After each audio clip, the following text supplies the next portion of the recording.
Այս երկու օրը նախագահող անձը ամեն ինչ անում է, որպեսզի խորհրդարանի նիստը վերածվի 8-րդ գումարման ազգային ժողովի նիստին։ Այսօր ազգային ժողովի նիստում այս մասին հայտարարել է Ուժեղ Հայաստան ընդդիմադիր խմբակցության ղեկավար Նարեկ Կարապետյանը, մեկնաբանելով ազգային ժողովի փոխնախագահ Ռուբեն Ռուբինյանի հայտարարությունները։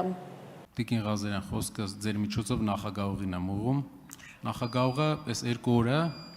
ամեն ինչ անում է, որ նիստը վերածվի 8-րդ գումարման ազգային ժողովի նիստի։ Երեք խոսում էր բոքսից, այսօր խոսում է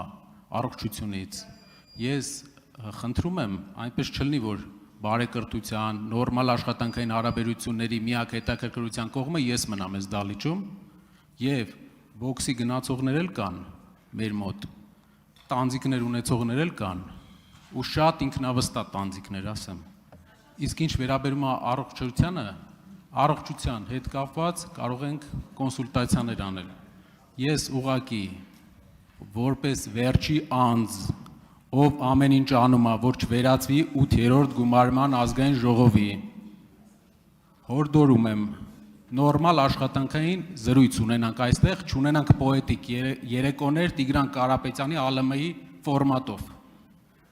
եւ աշխատենք կոնկրետ գործերի վրա։ Խնդրեմ Տիկին Ղազարյան։ Շնորհակալ եմ, պարոն Կարապետյան, կարծում եմ շատ լարված եք եւ իսկապես մենք առաջին ենք շահագրգռված, որպեսզի բարեկիրթ մթնոլորտում անցնեն մեր նիստերը, կարծում եմ ձեր անհանգստությունը այս հարցում ավելորդ է։ Շնորհակալություն Տիկին Ղազարյան, խնդրում եմ ձեզ հարց տվողին փոխանցեք, որ առողջությունից խոսեց իր գործընկերը, իր հետևում նստած։ Եվ ես բազմից եմ կրկնել, եթե ինչ-որ բան ասում եք այս դահլիճում, նույն ճշգրիտ նույն վերաբերմունքը ստանալու են իրանք, ձեզ հարց տվողը։ Եվ այն մնացածը էլ չշարունակեն։ Բարեկրթությունը միանշանակ պետք է պահել եւ կպահվի հուսով եմ։ Արձագանք։ Միացեք։ Տիկին Ղազարյան, փոխանցեք նախագահողին, որ մինչև դա մենք ականատես եղանք պոետիկ զեղումների, որոնց վերջը կարող է լինել իրապես մտահոգությունը առողջության, առողջապահության ոլորտի եւ այլ ոլորտների մասին։ Սակայն մենք վերջին մեր ջանքերն ենք գործադրում շարունակելու չվերածել 9-րդ գումարումը 8-րդ գումարման ու չունենալ նոր անվտանգության խորհրդի քարտուղար։ Խնդրեմ Տիկին Ղազարյան։ Շնորհակալ եմ, ես կարծում եմ, որ պետք է ուղղակի սպառնալիքների լեզվով այս պահին չխոսել, բնականաբար առաջարկում եմ ուղղակի սադրանքների չդիմել, որպեսզի հետո հետևանքների համար պատասխանատվություն չկրել։ Շնորհակալ եմ։ Շնորհակալություն Տիկին Ղազարյան, ասեմ ձեզ կրկին անդրադառնալով ձեր հարց տվողի թեմային, նախ իրապես շատ լավ, որ մենք ունենք անվտանգության խորհրդի նոր քարտուղար, օգտվելով առիթից ուզում եմ շնորհավորել պարոն Սիմոնյանին, անվտանգության խորհրդի քարտուղար նշանակվելու կապակցությամբ։ Ինչ վերաբերում է պոետիկ զեղումներին, ես կարծում եմ ձեզ հարց տվող հարգարժան պատգամավորը պետք է առաջին հերթին զբաղվի իր ներկայացած խմբակցության տարատեսակ պոետներով եւ ճարտար լեզվի տիրապետողներով, որովհետեւ տրամաբանությունը հետեւյալն է. պոեզիան կամ ընդունելի է, որպես որևէ բան հասկացնելու միջոց, կամ ընդունելի չէ։ Եթե ընդունելի է, ուրեմն մեր հարգարժան գործընկերները, այդ թվում ձեզ հարց ուղղող գործընկերները պետք է պատրաստ լինեն, որ տարատեսակ պոետիկ անդրադարձներ կարող են լինել կամ պոետիկ մեջբերումներ կարող են լինել, որտեղ կարելի է կամ չի կարելի տեսնել համընկնումներ իրական կամ մտածածին կերպարների հետ։ Եթե ընդունելի չի, ես հորդորում եմ ձեզ հարց տված հարգարժան պատգամավորին, իր խմբակցության որոշ անդամներին, որոնք ամենևին բոքսի տանձիկ չեն, բացարձակ իրանք բոքսի տանձիկ չեն եւ ես կհոգամ, որպեսզի բոքսի տանձիկի չվերածվեն ստեղ, հորդորեն, որ այդ պոետիկ իրանք զեղումները իրանք տանը գնան, բան անեն, պատմեն իրենց բարեկամներին, բայց ոչ հանրային տիրույթում։ Ընդդիմադիր Ուժեղ Հայաստան դաշինքից պատգամավոր Էդգար Ղազարյանը այսօր խորհրդարանում լրագրողների հետ զրույցում հերքել է այն լուրերը, թե իրեն արգելել են ելույթ ունենալ եւ հարցեր տալ։ Պատասխանելով ելույթ ունեցողների թվում իր բացակայության մասին հարցին, Ղազարյանը պարզաբանել է, որ խմբակցությունից ելույթների թիվը սահմանափակ է։ Նման արգելքներ գոյություն ունի։ Հերթագրում ելույթների դեռ նախատեսված անմիջումից հետո։ Պարոն Ղազարյանի տեխնատությունն ա եղել, մեր գործընկերն է, մեր մյուս գործընկերն ընկերներն են խոսել, դրա համար չեմ գրանցվել, բացի այդ հավանաբար դուք տեղյակ եք, որ պայմանավորվածություն կա, որ խմբակցությունների, ելույթների քանակի սահմանափակում կա, եւ պետք է նաեւ մեր խմբակցության մյուս падգամավորներն էլ ելույթներն ես բոլոր տեխնացիաների շուրջ միայն ես չպիտի ելույթ ունենամ, մեր խմբակցությունը 29 падգամավորից է։ Ես իմ բոլոր ելույթների հիմնական կետերը, այսպես թե այնպես քննարկում եմ մեր գործընկեր, այսինքն ես եթե նկատել եք իմ ելույթները բանավոր են, այսինքն ես տեքստ չունեմ, որ տեքստը համաձայնեցնեմ։ Քաղաքացիական պայմանագիր խմբակցության պատգամավոր Արտուր Հովհաննիսյանը լրագրողների հետ զրույցում նշել է, որ պայմանավորվում են ընդդիմադիրների հետ, որպեսզի արագ ձևավորեն ազգային ժողովը, որովհետև արդեն պետք է անցնեն բուն աշխատանքային ռեժիմին, նաև կառավարության ծրագիր եւ կառուցվածք պետք է քննարկվի։ Նա հավելել է, որ մարդիկ ակնկալում են ավելի բովանդակային հարցեր։ Ամսի 2-ից սկսել ենք նիստերը, տեսնում եք ինչ ուրեմն երկար են տևում, ոչ թե դրանց հոգնածուցիչ լինելու առումով, այլ զուտ, որ հնարավորինս արագ մենք անցնենք ուրեմն ավելի բովանդակային հարցերի, քան անձերի քննարկման, որովհետև նաև տեսեք, մենք քննարկում ենք տարբեր բովանդակային հարցեր, որոնք վերաբերելի չեն հանձնաժողովների աշխատանքներին, խոսքը զուտ դրա մասին, որ եթե խոսենք բուն հանձնաժողովների աշխատանքների մասին, ավելի արագ ռեժիմով կընթանում։ Ես այսպես կմեկնաբանեմ, ազգային ժողովը ձևավորվում է, երբ որ բոլոր մարմիններն են ձևավորվում, այսինքն մենք պետք է այդ ընտրության փուլը անցնենք։ Գործնականում կարա լինի մի իրավիճակ, օրինակ ինչ-որ հանձնաժողովի նախագահ չընտրվի, բայց չընտրվելու համար էլ կա հստակ ընթացակարգ, այսինքն գիտեք, որ 3 անգամ առաջադրելու հնարավորություն կա, նոր կանոնակարգը հնարավորություն է տալիս անցնելու հաջորդ հարցին։ Մենք բոլոր այս փուլերը պետք է հաղթահարենք, որ համարենք ազգային ժողովը ձևավորված։ Քաղաքացիական պայմանագիր խմբակցության պատգամավոր Արտուր Հովհաննիսյանը նաև խոսեց ՀԱՊԿ-ի մասին, նշելով, որ կառույցը մինչև հիմա չի ճանաչել Հայաստանի սահմանները, որոնցով մեր երկիրը անդամակցել է ՀԱՊԿ-ին։ Պատգամավորը պատասխանել է հարցին, թե ինչպես է վերաբերվում այդ կազմակերպության գլխավոր քարտուղարի սպառնալիքին, ըստ որի մեր երկրին կարող են զրկել ՀԱՊԿ-ում ձայնի իրավունքից, որից հետո հեռացնել։ Հովհաննիսյանը հիշեցրել է, որ անվտանգային այդ կառույցը դեռ պետք է պատասխանի հարցին, թե ինչու չի կատարում իր պարտավորությունները Հայաստանի Հանրապետության նկատմամբ։ Ես իրականում ՀԱՊԿ-ի գործընկերներից կուզեի լսել դիրքորոշում Հայաստանի ուրեմն որոշման վերաբերյալ, թե ինչից ծնվեց մեր որոշումը, որովհետև մենք որևէ դիրքորոշում ՀԱՊԿ-ի ըստ էության մեզ գոհացնող չենք ստացել, դրա համար էլ գործնականում սառեցրել ենք մեր անդամակցությունը ՀԱՊԿ-ին, թե ինչ մեկնաբանություններ են հնչում կամ ակնարկներ են հնչում, դրանց չեմ մեկնաբանելու, մեր դիրքորոշումն հետևյալն է, որ մենք սառեցրել ենք մեր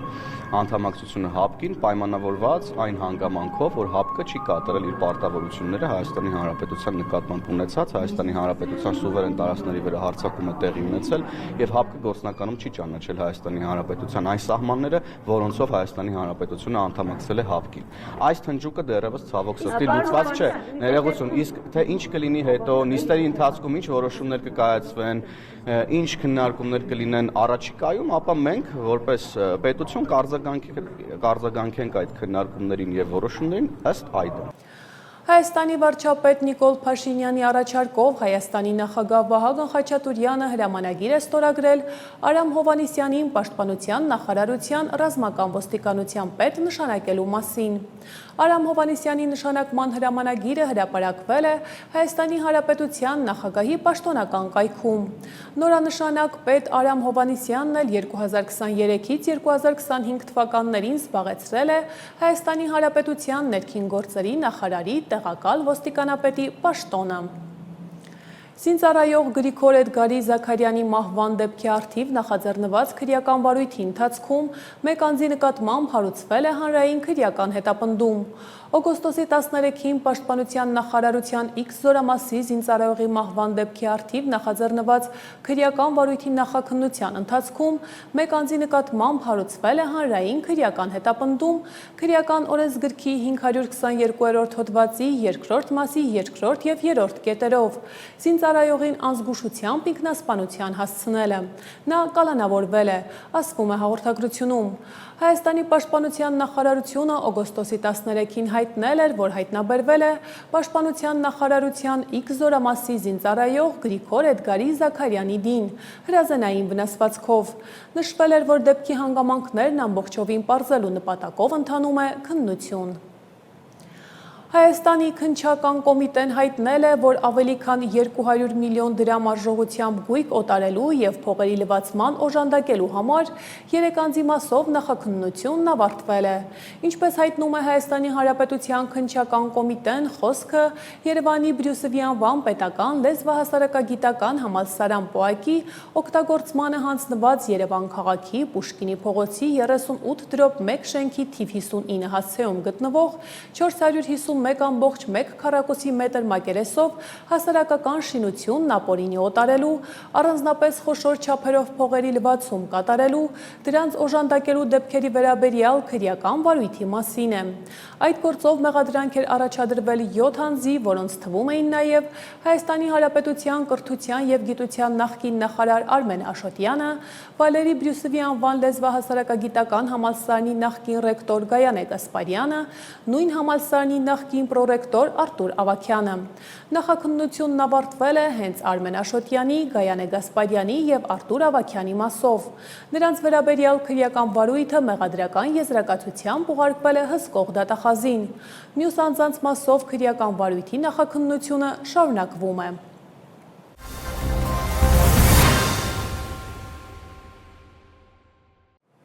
Հայաստանի Հանրապետության ազգային ժողովի Հայաստան խմբակցության կողմից ազգային ժողովի մարդու իրավունքների պաշտպանության և հանրային հարցերի մշտական հանձնաժողովի նախագահի պաշտոնում առաջադրված Լիլիթ Գալստյանն այնուհետև պատասխանեց պատգամավորների հարցերին։ Թեկնածուին հարց ուղղեց նաև Հայաստանի Հանրապետության ազգային ժողովի փոխնախագահ Վահագն Ալեքսանյանը։ Քանի որ ձեր գործընկերոջը Արթուր Սարգսյանին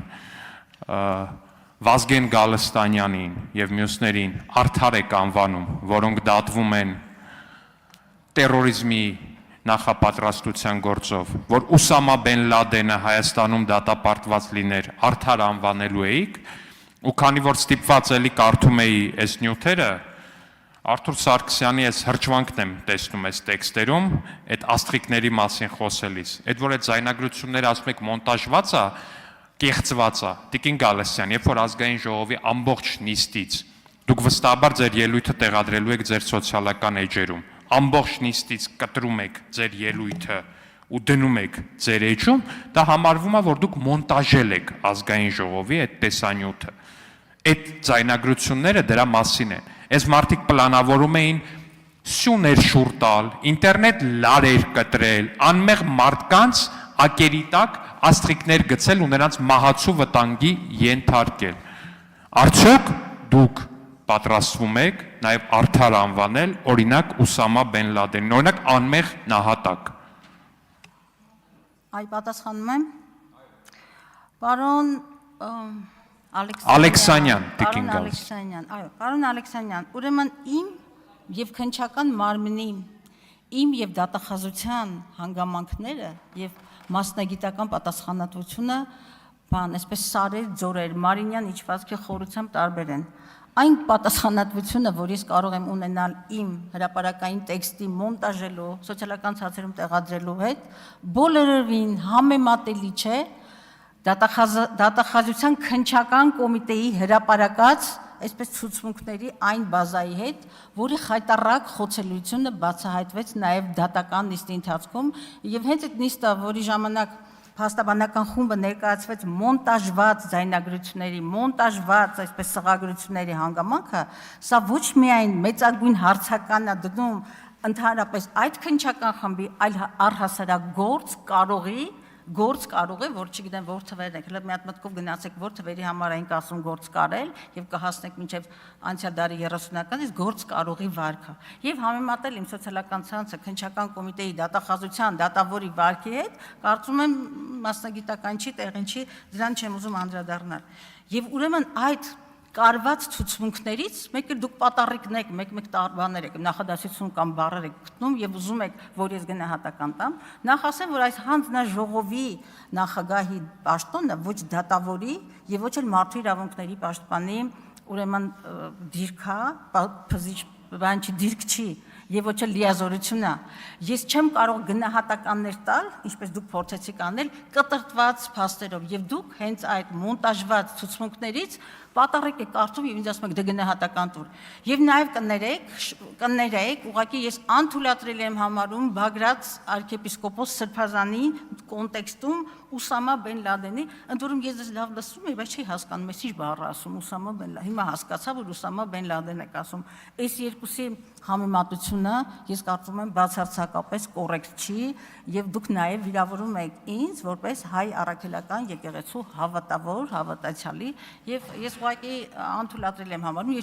ես համարյա թե պատասխանեցի, բայց չեմ ուզում պատասխանել այդ հարցին, որովհետեւ ձեր փաստային հիմքը ոչ թե կաղում էր, այլ ուղղակի իրավական չէր, պատրիկներով եւ ես էլ դատավոր չեմ այս կոնտեքստում, որպեսզի ես ինձ թույլ չեմ տա դատողություն անել եւ ես համեմատության շուրջ արձագանք անել։ Շնորհակալություն, Տիկին Գալստյան, ես առանձնապես մեծ տարբերություն չեմ տեսնում այդ երկու անձանց մեջ ու իմ նաև որպես քրիստոնյա հայ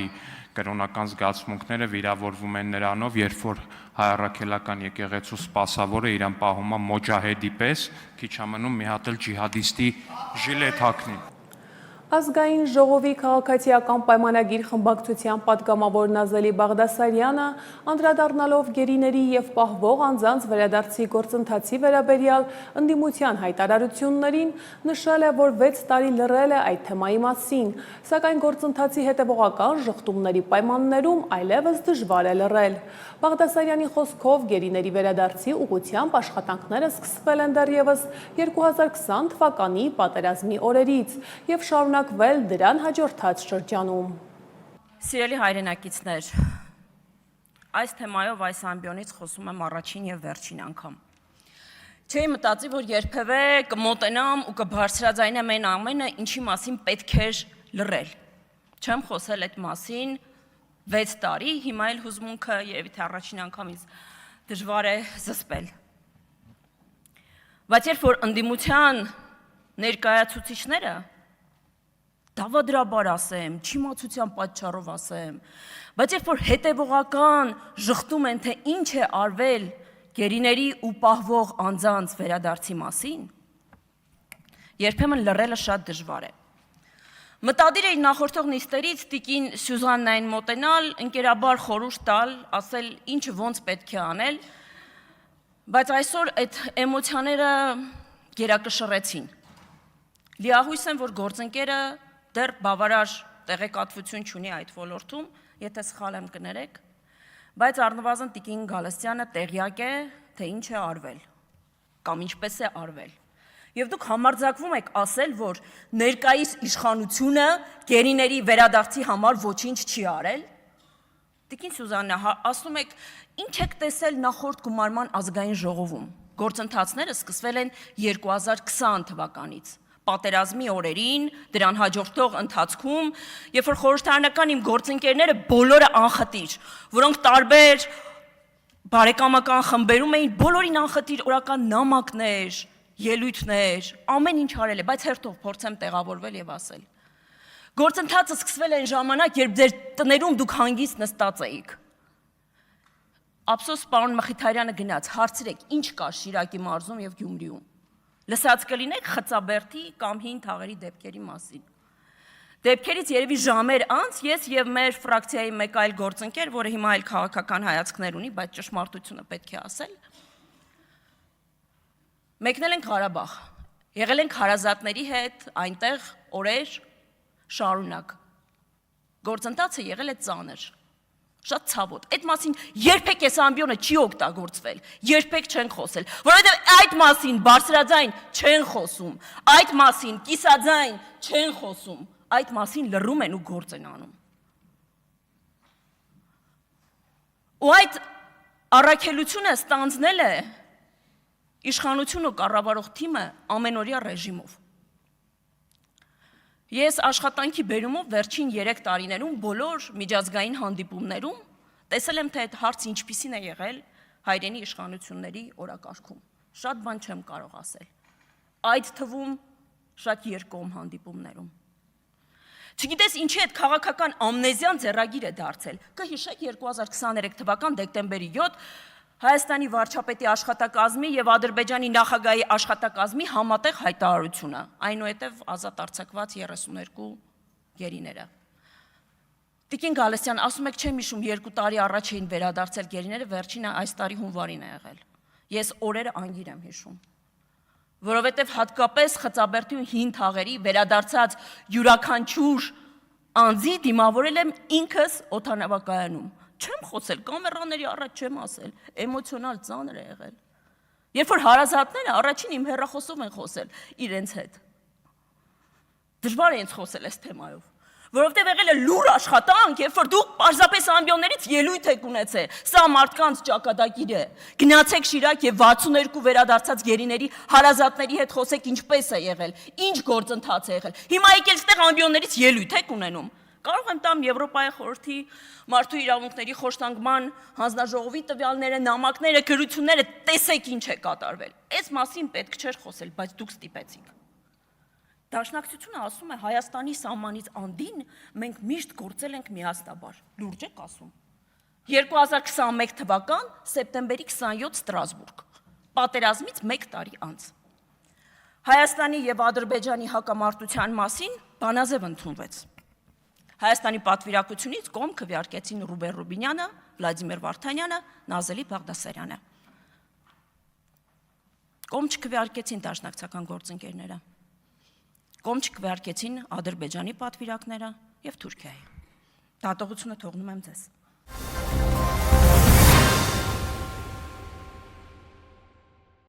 Խորհրդարանն այսօր շարունակել է եվրոպական ինտեգրման հարցերի մշտական հանձնաժողովի նախագահի պաշտոնում առաջադրված թեկնածության հարցի քննարկումը։ Հայաստանի Հանրապետության ազգային ժողովի ուժեղ Հայաստան խմբակցությունը վերոնշյալ հանձնաժողովի նախագահի պաշտոնում ընտրելու համար առաջադրել է Արեգ Հովսեփյանի թեկնածությունը։ Թեկնածուն պատասխանել է պատգամավորների հարցերին, տեղի է ունեցել մտքերի փոխանակություն։ Արեգ Հովսեփյանի թեկնածության հարցի քննարկման վերջում իրավիճակը խորհրդարանում լարվեց։ Նիստը վարող ազգային ժողովի փոխնախագահ Վահագն Ալեքսանյանը նիստերի դահլիճից հեռացրեց ուժեղ Հայաստան խմբակցության պատգամավոր Դավիթ Խազինյանին։ Միջադեպից հետո ուժեղ Հայաստան եւ Հայաստան խմբակցությունների պատգամավորները լքեցին նիստերի դահլիճը։ Ես իմ խոսքում եւս նշել եմ, որ միշտ եղել եմ անգամ Արցախում ընդդիմադիր, բոլորն էլ դա գիտեն, որ իմ ընդդիմադիր հայացքները։ Ես նաեւ շատ լավ եմ հիշում, թե ինչպես շրջափակման այն ծանր օրերին արդեն ամառվա վերջերն էին։ Արցախի վերածննդի հրապարակում Արցախի ամենատարբեր ծայրերից մարդիկ ոտքով գալիս հասնում էին Ստեփանակերտի հրապարակը եւ այդ հանրահավաքին մենք ուղիղ տեսակապով կապվել էինք Երևանից այնտեղ։ Այնտեղ էր նաեւ իմ այրը։ Մարդիկ այնտեղ մի բառ էին կանչում. Հայաստան, Հայաստան։ Ես շատ լավ եմ հիշում Հայաստանի իշխանությունների արձագանքը, գործադիրի խոսքը, գործադիրի ղեկավարի խոսքը։ Արցախում բնակիչների կյանքին վտանգ չի սպառնում։ Ես կարող եմ եւ լիովին իրավունք ունեմ Արցախի իշխանություններին մեղադրելու շրջափակմանը պատշաճ չնախապատրաստվելու համար։ Եվ հենց դրան էր նվիրված իմ գրառումը, եւ դա երբեք ինձ չի խանգարել այսօր պայքարել օր առաջ նրանց Բաքվից ազատ արձակելու համար։ Վերջում ես տեսել եմ, թե ինչպես է իմ այրը, ինչպես 150,000 մեր հայրենակիցները իրենց ամբողջ կյանքը տեղավորել մեկ ճամպրուկի մեջ եւ բռնել գաղթի ճամփան։ Եվ ես խոստանում եմ այստեղ այս ամբիոնից։ Անելու եմ ինձանից կախված ամեն ինչ, որպեսզի դուք բոլորդ այստեղ եւ դուք քաղաքացիական պայմանագրի պատգամավորներ երբեք ու երբեք չզգաք այն, ինչ որ զգում եմ ես։ Շնորհակալություն, Տիկին Հովսեփյան։ Այստեղ ուղղակի երկու բան էլի, նկատառում անեմ ձեր ելույթի հետ կապված։ Ասում եք, որ ձեր ելույթի մեծ մասը նվիրված էր քաղաքական բռնաճնշումներին։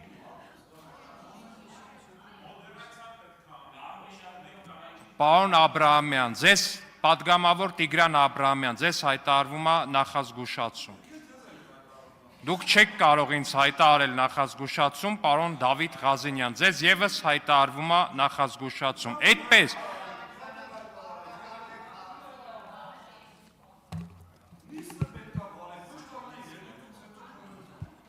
պատգամավոր Դավիթ Ղազենյանի նկատմամբ կիրառվում է կարգապահական տույժ, մեկ նիստում խոսափողից հանդես գալու իրավունքից զրկում։ Պարոն Ղազենյան, որոշել եք բոլորը ստուգեք։ Չէ, ուզում եմ, պարոն Ղազենյան, չէ, դուք չեք կարող հասկանալ։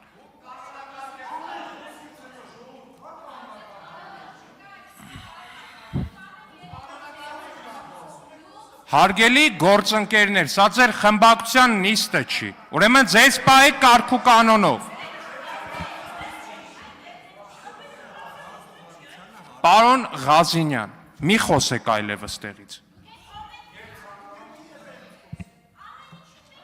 Պատգամավոր Դավիթ Ղազենյանի նկատմամբ կիրառվում է կարգապահական պատասխանատվություն։ Հեռացում միջև տվյալ օրվա ավարտը կայանալիք նիստերից, զրկելով այդ ընթացքում դահլիճում ներկա գտնվելու իրավունքից։ Դուրս եկեք դահլիճից, պարոն Ղազենյան։ Դուրս եկեք դահլիճից, պարոն Ղազենյան։ Դուրս եկեք դահլիճից։ Դուրս եկեք դահլիճից։ Ես խնդրում եմ, որպեսզի անվտանգության աշխատակիցները մոտենան եւ դուրս անեն պատգամավոր Դավիթ Ղազենյանին։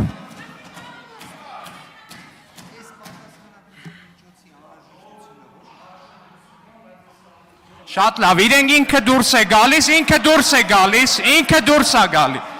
Հարգելի գործընկերներ, ինքը դուրս է գալի, թողեք դուրս գա։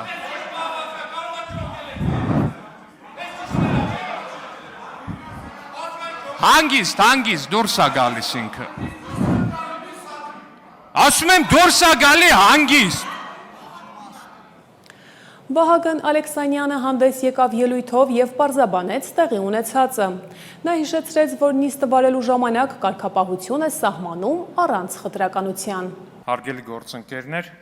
ես նախ ուզում եմ մեր քաղաքացիներին բացատրել, թե ինչ տեղի ունեցավ քիչ առաջ։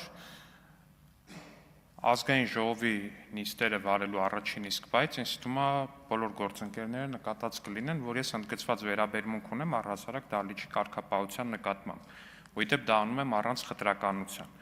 Թե մեր խմբակցության նկատմամբ եւ թե ընդդիմադիր խմբակցությունների նկատմամբ։ Եվ դա նույնիսկ իմացա, որ արժանացել է ընդդիմադիր падգամավորներից մեկի, տենց կոշտ գնահատականին, թե ինչու է նույնիսկ սեփական թիմակիցներին նախազգուշացումներ հայտարարում եւ այլն։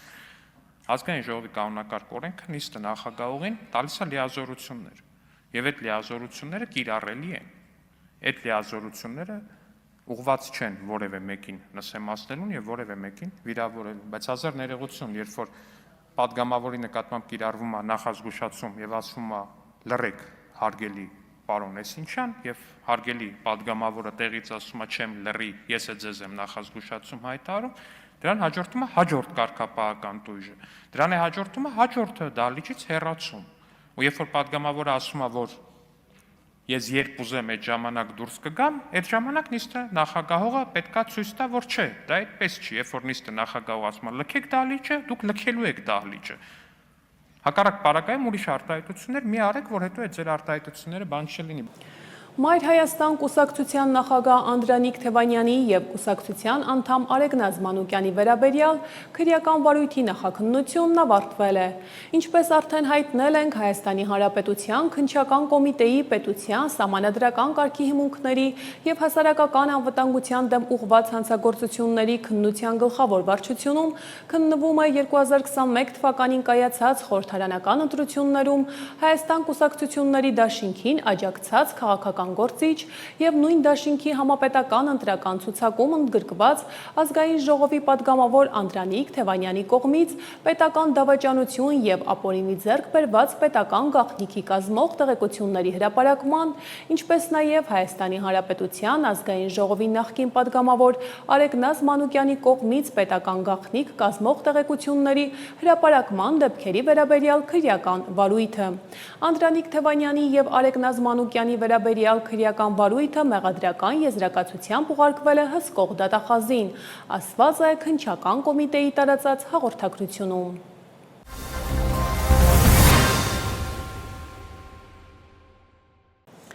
2026 թվականի հունվար-հունիսի դրությամբ դեպի Եվրամիության արտահանման ծավալը գերազանցել է $516 միլիոն, ինչը նախորդ տարվա նույն ժամանակահատվածի համեմատ բարձր է ավելի քան 80%-ով։ Այս մասին տեղեկացնում են Հայաստանի Հանրապետության կառավարությունից, նշելով, որ 2026 թվականի առաջին կիսամյակում դեպի Եվրամիություն արտահանումը 2017 թվականի նույն ժամանակահատվածի համեմատ աճել է ավելի քան 71%-ով։ Նիկոլ Փաշինյանը հայտարարել է, որ Ղարաբաղի հետ կապված շատ ծանր եւ դժվար որոշումներով ինքը Հայաստանը դուրս է բերել չլինելիության թակարդից։ Նա նաեւ հավելել է, որ Հայաստանի ժողովուրդը 2 անգամ ընտրությունների միջոցով հնարավորություն է ունեցել այդ թեմայի վերաբերյալ իր դիրքորոշումը հայտնել եւ ըստ նրա Հայաստանի ժողովուրդը կիսում է իր տեսակետը։ 2 անգամ Հայաստանի Հանրապետության ժողովուրդը այդ թեմայի վերաբերյալ իր դիրքորոշումները արտահայտել է եւ 2 անգամ ընտրություններով արտահայտվել եւ 5 տարի էլ իր ամենօրյա կյանքով արտահայտվել։ Ես մարդկանց ասել եմ եւ ասում եմ եւ այս հայտարարությունը այսօրվա ու անցյալի մասին չի, այդ հայտարարությունը մշտականի մասին է։ Որպես հեղափոխության իշխանության եկած մարդ ես ասում եմ, Հայաստանի ժողովուրդը միշտ էլ կարող է անել հեղափոխություն։ Միշտ։ Եվ ես եղել է, երբ որ ես ասել եմ Ղարաբաղի շարժումը մենք դադարեցնում ենք, ես չգիտեմ դուք այդ ասուլիսին ներկա եղել եք թե չէ, ես ասել եմ ժողովուրդ ջան, ես այս որոշումը կայացնում եմ եւ ես այս որոշումը իրականացնելու եմ որպես Հայաստանի Հանրապետության վարչապետ ձեր կողմից ընտրված։ Եթե դուք գտնում եք, որ սա սխալ ճանապարհ է, խնդրում եմ կարող եք հեղափոխություն անել եւ ինձ հեռացնել իշխանությունից։ Եվ ես համարում եմ, որ Ղարաբաղի հարցի հետ կապված իմ շատ ծանր դժվար որոշումներով Հայաստանի Հանրապետությունը դուրս են բերել թակարդից։ Եվ Հայաստանի ժողովուրդը կիսում է այդ տեսակետը, հակառակ դեպքում ես այստեղ ձեր դիմաց կանգնած չէի լինի։ Ես Ղարաբաղի հետ կապված որոշումներով Հայաստանի Հանրապետությունը դուրս են բերել թակարդից, չլինելիության թակարդից, եւ ես հպարտ եմ նրա համար։ Ընդ որում էլի եմ ասում, մենք Ղարաբաղի համար ոչ մի բան չենք խնայել։ Ես առաջիկայում ելույթում էլ կանդրադառնամ, մեր կառավարման շրջանում մենք Ղարաբաղին $1 միլիարդ հավելյալ ֆինանսավորում ենք տվել։ Այստեղ թոշակները ցածր է եղել, այնտեղ բարձր է եղել, եւ այլն եւ այդպես շարունակ։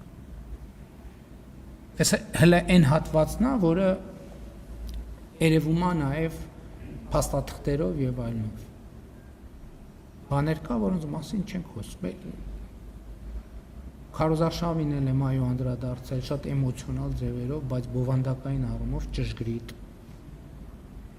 Այդ հարցը կարելի է ամեն 5 շաբթի տալ, ես դեմ չեմ իմիջայլոց, որովհետև նորանոր շերտեր կբացվի։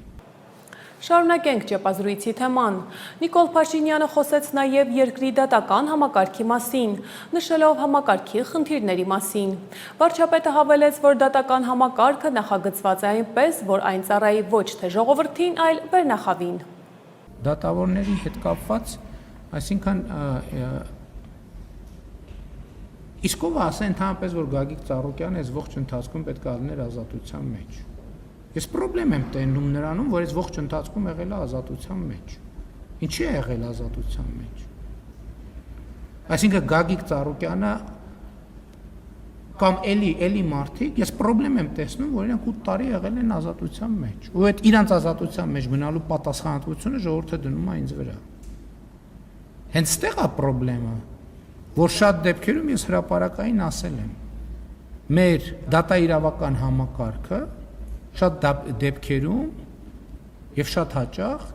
ինքը, այսպես ասած, վերնախավերի հետաքրքրությունների արտահայտիչն է։ Բայց ստեղ կա ֆունդամենտալ մի հատ խնդրեմ։ Դա տենց է համադրական կարգավորումների բերումով։ Ես առաջիկայում այդ թեմային ավելի մանրամասն կանդրադառնամ։ Որովհետև հենց այդպես էլ նախագծված է համակարգը,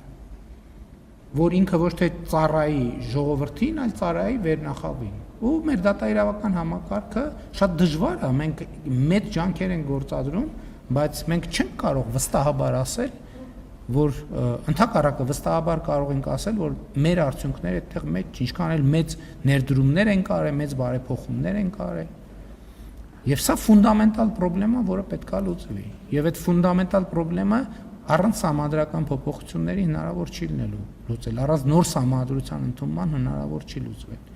Նիկոլ Փաշինյանի որոշմամբ ստեղծվել է զինված ուժերում ինքնասպանությունների և ոչ կանոնադրային հարաբերությունների հարցերի առնչությամբ համակարգային լուծումներ մշակող միջգերատեսչական աշխատանքային խումբ։ Վարչապետի որոշումը հրապարակվել է Հայաստանի Հանրապետության կառավարության կայքում։ Աշխատանքային խմբին հանձնարարվել է 3-ամսյա ժամկետում մշակել և վարչապետին ներկայացնել համապատասխան առաջարկություններ։ Ճամբարակում տեղի ունեցած վթարի հետևանքով վնասվածքներ ստացած զինծառայողներից 3-ը հետազոտվել են, որևէ բժշկական միջամտության անհրաժեշտություն չունեն։ Այս մասին տեղեկացնում են Հայաստանի Հանրապետության Պաշտպանության նախարարությունից։ Ավելի վաղ տեղեկացրել էինք, որ ճամբարակ տանող ճանապարհին գազ 53-ը վրաերթի է ենթարկել զինծառայողների։ Մեկ զինծառայող մահացել է։ Քննչական կոմիտեն վրաերթի դեպքի առթիվ նախաձեռնել է քրեական վարույթ։ Ճանապարհային երթևեկության անվտանգության ապահովմանն ուղղված պահանջները կամ ճանապարհային երթևեկության կամ տրանսպորտային միջոցների շահագործման անվտանգությունն ապահովող կանոնները խախտելու հոդվածով։ Տրանսպորտային միջոցի վարորդը ձերբակալվել է։ Հայաստանի Հանրապետության ազգային ժողովում ամփոփվել են 12 մշտական հանձնաժողովների նախագահների թեկնածուների ընտրության քվեարկության արդյունքները։ Ազգային ժողովի նախագահ Ռուբեն Ռուբինյանը առողջական խնդրի պատճառով չի մասնակցել խորհրդարանական մշտական հանձնաժողովների նախագահների ընտրության քվեարկությանը։ Քվեարկությունը մեկնարկել է ազգային ժողովի նիստերի դահլիճին կից նախասրահում ժամը 10:10-ին և տևել է 2 ժամ։ Արդյունքները ներկայացրեց հաշվիչ հանձնախմբի նախագահ Լիլիթ Մինասյանը։ Հարգելի գործընկերներ, ինչպես գիտեք, իրականացվել է 12 մշտական հանձնաժողովների թեկնածուների քվեարկությունը միասնական կարգով։ Հետևաբար ես կկարդամ ցանկացած հանձնաժողովի նախագահի թեկնածուի տվյալները անհատապես առանձին։ Սկսենք Ազգային ժողովի ֆինանսավարկային և բյուջետային հարցերի մշտական հանձնաժողովի նախագահի պաշտոնում ընտրվելու համար առաջարկվել է Հայկ Ֆարմանյանի թեկնածությունը։ Քվեարկությանը մասնակցել են 102 падգամավոր։ Քվեատուփում առկա էր 102 քվեաթերթիկ, որոնցից անվավեր է ճանաչվել 1-ը, կողմ 40 դեմ 61։ Ըստ այդմ որոշումը չի ընդունվել։ Հարգելի գործընկերներ, խնդրում եմ դուռը կփակեք։ Թող բացեն ներս գան և փակեն։ Ազգային ժողովի եվրոպական ինտեգրման հարցերի մշտական հանձնաժողովի նախագահի պաշտոնում առաջադրվել է Արեգա Հովսեփյանի թեկնածությունը։ Քվեարկությանը մասնակցել են 102 падգամավոր։ Քվեատուփում առկա էր 102 քվեաթերթիկ, որոնցից անվավեր է ճանաչվել 0, կողմ 40 դեմ 62։ Ըստ այդմ որոշումը չի ընդունվել։ Ազգային ժողովի տարածքային կառավարման և շրջակա միջավայրի պահպանության հարցերի մշտական հանձնաժողովի նախագահի պաշտոնում ընտրվելու համար առաջարկվել է Դավիթ Ղազինյանի թեկնածությունը։ Ազգային ժողովի 105 падգամավորներից քվեարկությանը մասնակցել են 102-ը։ Քվեատուփում առկա էր 102 քվեաթերթիկ, անվավեր 0։ Ձայները բաշխվել են Դավիթ Ղազինյան կողմ 40 դեմ 62։ Ըստ այդմ որոշումը չի ընդունվել։ Ազգային ժողովի տարածաշրջանային և եվրասիական ինտեգրման հարցերի մշտական հանձնաժողովի նախագահի պաշտոնում ընտրվելու համար առաջարկվել է Տրթած Սարգսյանի թեկնածությունը։ Ազգային ժողովի 105 падգամավորներից քվեարկությանը մասնակցել են 102-ը։ Քվեատուփում առկա էր 91 քվեաթերթիկ, որոնցից անվավեր է ճանաչվել 0-ն։ Բացակայող քվեաթերթիկների քանակը 11, ձայները բաշխվել են հետևյալ կերպ՝ Տրթած Սարգսյան կողմ 62 դեմ 29։ Որոշումը ընդունվել է։ Հարգելի գործընկերներ, մի խնդրանք ծափահարություններն ու շնորհավորանքները ամենավերջում կանենք։ Հիմա ուղղակի լսենք արդյունքները, համեցեք Տիկին Մինասյան։ Ազգային ժողովի աշխատանքի եւ բարեկեցության հարցերի մշտական հանձնաժողովի նախագահի պաշտոնում ընտրվելու համար առաջարկվել է Նազալի Բաղդասյանի թեկնածությունը։ Ազգային ժողովի 105 падգամավորներից քվեարկությանը մասնակցել են 102-ը։ Քվեատփում առկա էր 91 քվեաթերթիկ, որոնցից անվավեր է ճանաչվել 0, բացակայող քվեաթերթիկներ 11, Նազալի Բաղդասարյան կողմ 62 դեմ 29։ Որոշումը ընդունվել է։ Ազգային ժողովի կրթության, գիտության, մշակույթի, սպորտի եւ սփյուռքի հարցերի մշտական հանձնաժողովի նախագահի պաշտոնում ընտրվելու համար առաջադրվել է Սիսակ Գաբրելյանի թեկնածությունը։ 105 падգամավորներից քվեարկությանը մասնակցել են 102-ը։ Քվեատփում առկա 92 քվեաթերթիկներից անվավեր է ճանաչվել 29, բացակայող քվեաթերթիկներ 10, ձայները բաշխվել են կողմ 61 դեմ 2։ Ըստ այդմ որոշումն ընդունվել է։ Ազգային ժողովի արտաքին հարաբերությունների մշտական հանձնաժողովի նախագահի պաշտոնում ընտրվելու համար առաջարկվել է Սարգիս Խանդանյանի թեկնածությունը։ Ազգային ժողովի 105 падգամավորներից քվեարկությանը մասնակցել են 102-ը, քվեատփում առկա է 90 քվեաթերթիկ, որոնցից անվավեր է ճանաչվել 0, ձայները բացակայող քվեաթերթիկներ 12, ձայները բաշխվել են Սարգիս Խանդանյան 62 կողմ դեմ 28։ Ըստ այդմ որոշումն ընդունվել է։ Ազգային ժողովի առողջապահության հարցերի մշտական հանձնաժողովի նախագահի պաշտոնում ընտրվելու համար առաջարկվել է Լուսինե Բադալյանի թեկնածությունը։ Ներողություն եմ խնդրում էլի։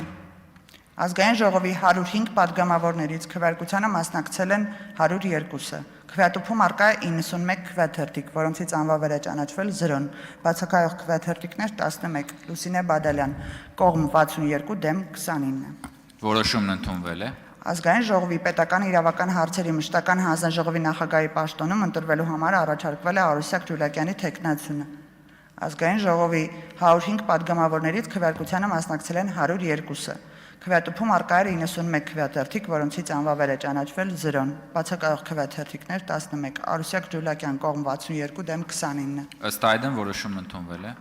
Ազգային ժողովի պաշտպանության եւ անվտանգության հարցերի մշտական հանձնաժողովի նախագահի պաշտոնում ընտրվելու համար առաջարկվել է Վիլեն Գաբրելյանի թեկնածությունը։ 105 падգամավորներից քվեարկությանը մասնակցել են 102-ը։ Քվեատփում առկա 91 քվեաթերթիկ, որոնցից անվավեր է ճանաչվել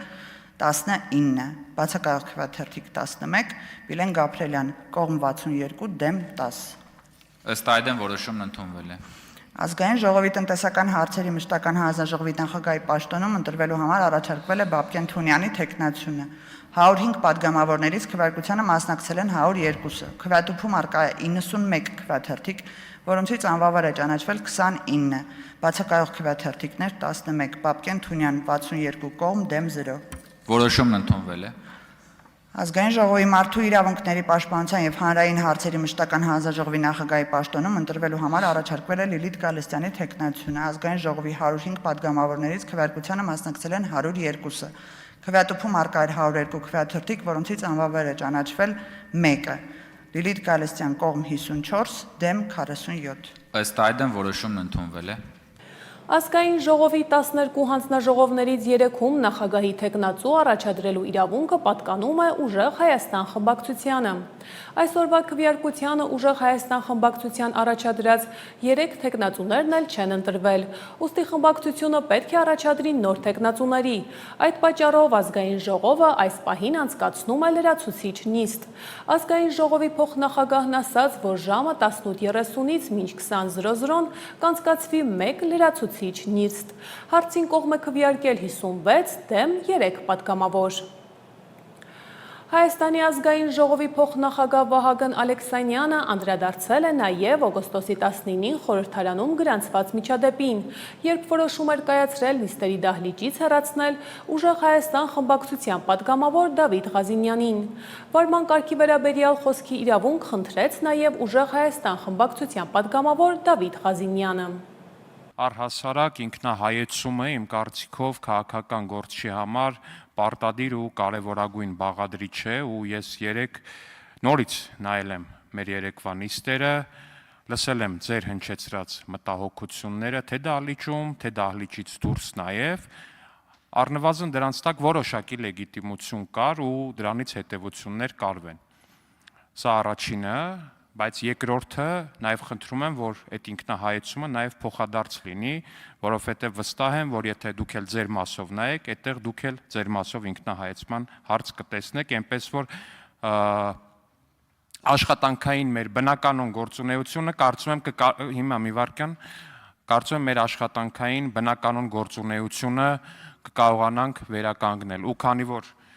քվորում ունենք հարգելի գործընկերներ, գիտեք որ 10:10 կմեկնարկի 12 մշտական հանձնաժողովների նախագահի տեխնացուների ընտրությունները,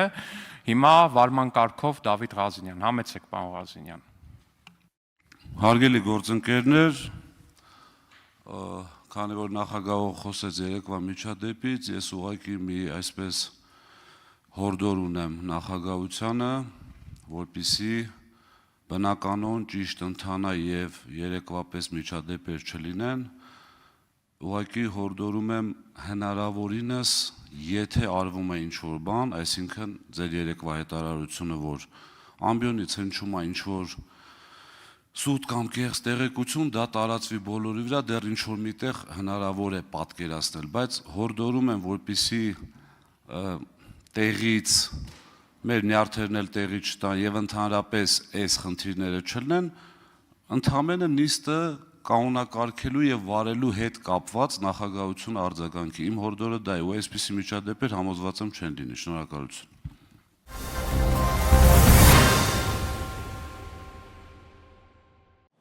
Ազգային ժողովում ավարտվել է ֆինանսավարկային և բյուջետային հարցերի մշտական հանձնաժողովի նախագահի պաշտոնում Ուժեղ Հայաստան խմբակցության պատգամավոր Լիաննա Մանուկյանի թեկնածությունը հաստատելու քվեարկությունը։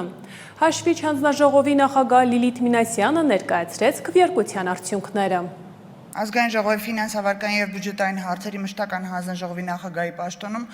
ընտրվելու համար առաջարկվել է Լիաննա Մանուկյանի թեկնածությունը։ Ազգային ժողովի 105 պատգամավորներից քվեարկությանը մասնակցել են 96-ը։ Քվեատուփում առկա էր 96 քվեաթերթիկ, որոնցից անվավեր է ճանաչվել 0, ձայները բաշխվել են հետևյալ կերպ.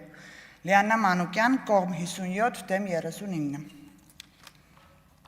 Որոշումն ընդունված է, շնորհավորում ենք Տիկին Մանուկյան։ Եվ շարունակելով ազգային ժողովի թեման։ Ազգային ժողովի նիստում Վահագն Ալեքսանյանը անդրադարձավ ընդդիմադիր պատգամավորների քաղաքական անցյալին, նրանց կապերին նախկին իշխող ուժի հետ, ինչպես նաև սոցիալական և պաշտպանական ոլորտների խնդիրներին։ Ալեքսանյանը հայտարարեց, որ ընդդիմադիր խմբակցության անդամների մեծ մասն ուղղակի կամ անուղղակի կապեր ունի նախկին իշխող հանրապետական կուսակցության հետ։ Ազգային ժողովի փոխնախագահը թվարկեց խմբակցության մի շարք անդամների, որոնք կամ հանդիսացել են կուսակցության անդամներ, կամ նրանց հայրերը զբաղեցրել են բարձր պաշտոններ նախկին իշխանությունների օրոք։ Բավ Վարմանյանը բան է անում, ասում է, եռապատերազմի կուսակցություն նոր բան են գտել, փորձում են տես պրոյեկտ են, բայց շատ լավ, հարգելի գործընկերներ, ուզում եք իմանաք դուք ինչի կուսակցությունն եք։ Եկեք ձեզ ասեմ դուք ինչի կուսակցություն եք, բայց դա ասելու համար նախ եկեք ֆիքսենք, որ դուք նոր հանրապետական կուսակցությունն եք։ Պարոն Կարապետյան, որ այստեղ նստած եք, օրինակ ձեր հայրը հանրապետական ֆրակցիայի ղեկավարներով կարծեմ ստեղ էր նստում, եթե չեմ սխալվում։ Հետո որ Սերժ Սարգսյանի աշխատակազմի ղեկավարն էր։ Պարոն Դարփինյանի հայրը Վանաձորի նախկին համայնքապետն է, ճիշտ է, պարոն Սուքիասյան, դուք կապ ունեիք, չէ՞, չունեիք, շատ լավ։ Պարոն Թամրազյանը կարծեմ հանրապետական կուսակցության հետ կապ ունեցել է։ Տիկին Սյուզաննա Ավետիսյանը կարծեմ նախկինում հանրապետական եղել է։ Պարոն Էդգար Ղազարյանը, Պարոն Հարություն Մնացականյանը հայտնի հանրապետական կուսակցության անդամ է։ Պարոն մի խոսեք տեղից։ Պարոն Էդգար Ղազարյանը ընդհանրապես երևի աշխարհի ամենահայտնի հանրապետականն է, այս պայդրությամբ են իրեն հայտնի ելույթով, որ մենք հանրապետականն ենք հզոր անպարտելի ուժ։ Պարոն Անուշավան Մանուչարյանի հայրը Բերդ համայնքի նախկին ղեկավարն է, եթե չեմ սխալվում, էլի հանրապետական, ճիշտ է։ Պարոն Շիրազ Մանուկյանը Հանրապետականի երիթևի նախկին անդամ է, ճիշտ է, պարոն Հարություն, դուք կապ ունեցել եք հանրապետ, այս մեկը փոստ էր։ Պարոն Վրույր Այվազյան, դուք կապ ունեցել եք առնվազն, չեք ունեցել, ես էլ զարմանալի դեպք։ Դե պարոն Մամիկոն Ասլանյանին եկանք, պարոն Մամիկոն Ասլանյանն է, բոլորդ է գիտեք, հանրապետական կուսակցության անդամ, խորհրդի անդամ եւ այլն։ Հարգելի գործընկերներ, ֆիքսեցինք, որ դուք հանրապետական կուսակցություն։ Ասեք, կուսակցության խմբակցության կեսից շատի անունը տվեցի, ներկայացրի, որ կապ ունեն, Երկու դեպքում ասեցի կարծեմ, մնացածը ասեցի հաստատ։ Երկու դեպքում ասի կարծեմ, եթե կա պարզաբանում կտակ, ես կասեմ, որ սխալվում է, հարգելի գործընկերներ, ես Պարոն Ալեքսանյան, ձեզ հուշում են տալի, Արամ Վարդևանյան պետք է ասեիք, չեք հա, ասե։ վերջապես, իհարկե, պարոն Վարդևանյանը, այո, եւ իհարկե պարոն Վարդևանյանը միանշանակ։ Հարգելի գործընկերներ, ֆրակցիայի կեսից շատի անունը տվեցի, հետեւաբար դուք հանրապետական կուսակցությունն եք, դրա նոր ներկայացումն եք, ասում եք նոր ուժ եք, շատ լավ, դուք նոր հանրապետական ուժ եք, որ ձեր ուզածով էլ լինի եւ իրականությանն էլ համապատասխանի։ Եվ այսպիսով, երբ որ ասում եք երրապատերազմի կուսակցությունն եք, բյուջեն, պարտքը, բա ձեր իշխանության տարիներին, հարգելի գործընկերներ, այդ պարտքը տենց ձեզ չէր անհանգստացնում։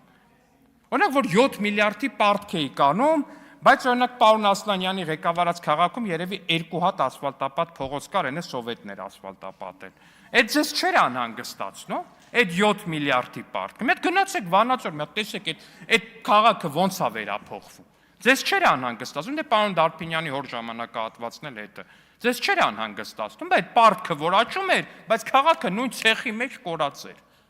Դուք ցեխոտ փողոցների կուսակցություն։ Ստեղից խոսում են սոցիալական բաներից, ասում են, աղքատությունը։ Քանի միլիոն, քանի 100,000 մարդ է ձեր իշխանության տարիներին արտագաղթել Հայաստանի Հանրապետությունից։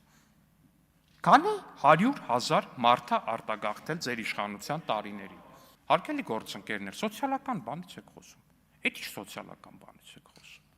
Թոշակը 16,000 դրամ թողել գնացել են։ Այդ թոշակը սարքել ենք 56,000 դրամ բոնուսային բանով։ Ասում եմ թոշակը բարձրացել է ընդամենը 20%-ով։ Այդ ի՞նչ մաթեմատիկայով եք հաշվում, որ 20%-ով է բարձրացել։ Այդ որ մաթեմատիկայով է 20%։ 16,000-ը որ դառնում է 46 ու պլյուս եւս 20%-ի հնարավորություն, դա դառնում է 20%։ Այդ ի՞նչ մաթեմատիկա է։ Պարոն Վարմանյան, դուք էլ ֆինանսավարկային հանձնաժողովի նախագահի տեխնացուն եք։ Այդ ո՞նց է տենց ելնում։ Դուք ցածր թոշակների կուսակցությունն եք, հարգելի գործընկերներ։ Ցածր 16,000 դրամ, այն որ ասում է կարակ 60,000 դրամով ապրեք։ Բայց փորձել եք 18 թվին 16,000 դրամով ապրեք։ Բա փորձեիք, բա ինչ չեք փորձել, հարգելի գործընկերներ։ Ասում է երրապատերազմի կուսակցությունն եք։ 16 թվականի ապրիլյան պատերազմը որ եղավ։ Մենք կհիշեք հետո նաև ձեր հետ կապ ունեցող Կարեն Կարապետյանը ինչ ասեց։ Տանկերում բենզինի եւ դիզելի մնացածի հետ կապված։ Կարեն Կարապետյանն էր, պարոն Վարդևանյանի ղեկավարը, մոտ պարոն Վարդևանյանը օգնական էր, ես չէի։ Եղոյանը չէր նույնիսկ, սենց ասեմ, ահա։ Ոչ ես էի, ոչ Եղոյանը։ Կարեն Կարապետյանն էր։ Ասես տանկերի մեջից բենզինը չկար, գողացած էր։ Հետևաբար դուք տանկերի մեջից գողացած բենզինի կուսակցությունն եք, հարգելի գործընկերներ։ Երբ որ դուք թողեցիք իշխանությունը, այսինքն դուք չթողեցիք, ժողովուրդը վերցրեց իշխանությունը վերջապես ձեզնից հանրապետականներից իշխանությունը, հարգելի գործընկերներ։ Հայաստանի զինված ուժերում գիտեք ինչ վիճակ էր։ Դուք գիտեք ինչ զենքեր էին Հայաստանի Հանրապետության զինված ուժերում։ Եթե այդ զենքերի մեծ մասը կարելի լիներ մետալալոմ անվանել, դա շատ, ինձ թվում է շատ տենց դրական մի բան կլիներ, հարգելի գործընկերներ։ Հետևաբար դուք մետալալոմը բանակ բերած ու զենքի տեղ խուրդած կներեք 1000 ներողություն ես բառի համար կուսակցությունն եք, հարգելի գործընկերներ։